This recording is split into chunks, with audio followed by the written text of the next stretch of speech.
Hello bachcho, let's say this question. Which of the following correctly list the conformation of cyclohexane in order of increasing energy? Options हमारे पास दिए हुए हैं chair, then boat, twist boat and then half chair. Option B half chair, then boat, then twist boat, then chair. Option C chair, then twist boat, half chair and then boat. And option D says chair, twist boat and then boat and then half chair. और ये increasing order of energy की बात हो रही है, ठीक है, cyclohexane के कॉन्फर्मेशन। तो चलिए इस क्वेश्चन को सॉल्व करते हैं और सबसे पहले तो ये देखते हैं बच्चों कि इस क्वेश्चन को सॉल्व करने के लिए हमारे पास कौन से की कॉन्सेप्ट की जानकारी होनी चाहिए। तो देखो ये जो सवाल है ना हमारे पास, ये बेसिकली कॉन्फर्मेशन का सवाल है। और कॉन्फर्मेशन भी किसका? तो कॉन्फर्मेशन ऑफ साइक्लोहेक्सेन का, ठीक है, साइक्लोहेक्सेन के कॉन्फर्मेशन का सवाल है। अब एक एक करके इन सारे कॉन्फर्मेशन को हम लोग देख लेते हैं। सबसे पहले तो चेयर कॉन्फर्मेशन की अगर हम बात करें बच्चों, तो chair conformation is the most stable conformation of cyclohexane, ठीक है। ये आपके पास चेयर कॉन्फर्मेशन हो गई।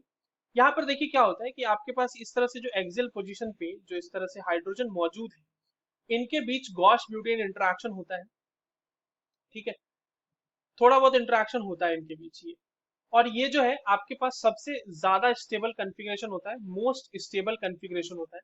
क्यों? क्योंकि ये एक्चुअली स्टैगर्ड फॉर्म है।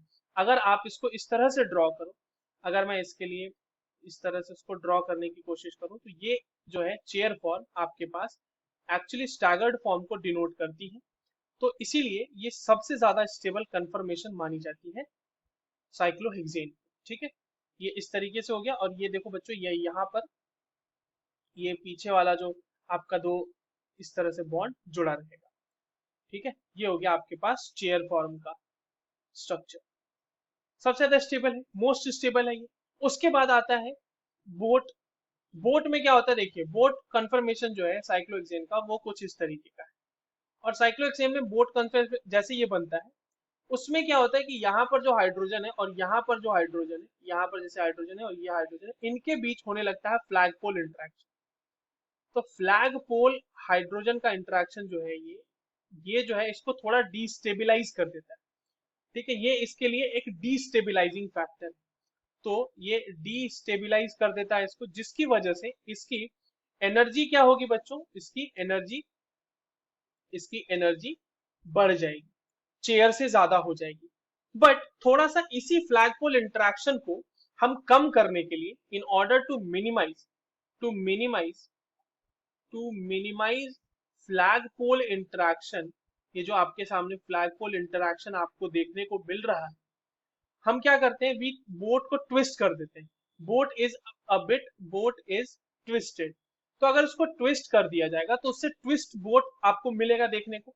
और ट्विस्ट बोट जो स्ट्रक्चर होता है बच्चों, वो कुछ आपको इस तरीके का देखने को मिलेगा। देखिए ये हो गया आपका ट्विस्ट बोट, ये इस तरीके से यहाँ पर आएगा। और ये जो फ्लैगपोल इंटरेक्शन आपने को देखने को मिल रहा था ना, ये थोड़ा सा इससे ये थोड़ा सा मिनिमाइज हो जाता है यहाँ पे, ये वाला जो फ्लैग पोल इंटरेक्शन आपने को देखने को मिल रहा है। तो ये हो गया आपके पास ट्विस्ट बोट। अब ट्विस्ट बोट की एनर्जी जो होती है वो आपसे बोट से कम होती है, आपके पास बोट जो होता है उससे कम होती है ट्विस्ट बोट की। और अभी तक सबसे कम एनर्जी किसकी मिली है, चेयर की। तो अभी तक की एनर्जी का ऑर्डर हो गया है chair, then twist boat and then boat. अब सबसे लास्ट में आता है हाफ चेयर कंफर्मेशन। देखिए हाफ चेयर में क्या होता है बेसिकली कि इस साइड इस तरह से मान लीजिए और ये इस तरीके से, एक साइड जो चेयर वाला रहता है ना, ये वाला इस तरह से मान लीजिए, ये चेयर कंफर्मेशन है, तो इसको हमने उठा के बिल्कुल इसके पैरेलल ले आए हाफ चेयर बनाने के लिए। तो ये इस तरीके का आपके पास बन जाता है। और इसकी वजह से क्या होता है कि देखिए एक्स्ट्रा आपके पास इंटरेक्शंस यहाँ पे बढ़ जाते हैं। ये जो आपको मैंने गॉस ब्यूटेन इंटरेक्शंस बताए हैं यहाँ पर जो हाइड्रोजन है इनके बीच जो है ये इंटरेक्शंस बहुत ज्यादा बढ़ जाते हैं। और पूरी की पूरी रिंग में जो है स्ट्रेन आ जाता है। And that is why it is very much unstable, very unstable, ठीक है। ये हाफ चेयर का कॉन्फर्मेशन हमारा है। तो सबसे ज्यादा अनस्टेबल जो है हमारे पास हाफ चेयर ही होता है। तो अगर स्टेबिलिटी की बात करें तो सबसे ज्यादा स्टेबल चेयर है, फिर है ट्विस्ट बोट, ट्विस्ट बोट के बाद है बोट, और बोट के बाद है हाफ चेयर, ठीक है। ये हो गया आपके पास स्टेबिलिटी का ऑर्डर। तो चेयर से आप जब हाफ चेयर की तरफ जा रहे हैं तो स्टेबिलिटी डिक्रीज कर रही है। तो अगर स्टेबिलिटी डिक्रीज कर रही है बच्चों तो उसकी एनर्जी क्या होगी, बढ़ेगी ना। Stability is inversely proportional to energy. तो सबसे ज्यादा एनर्जी हाफ चेयर की है। तो अब देख लेते हैं कहाँ पे दिया हुआ है हमारे पास एनर्जी इंक्रीजिंग। हाफ चेयर के बाद आना चाहिए बोट, हाफ चेयर के बाद आना चाहिए बोट, बोट के बाद twist boat and twist boat के बाद चेयर।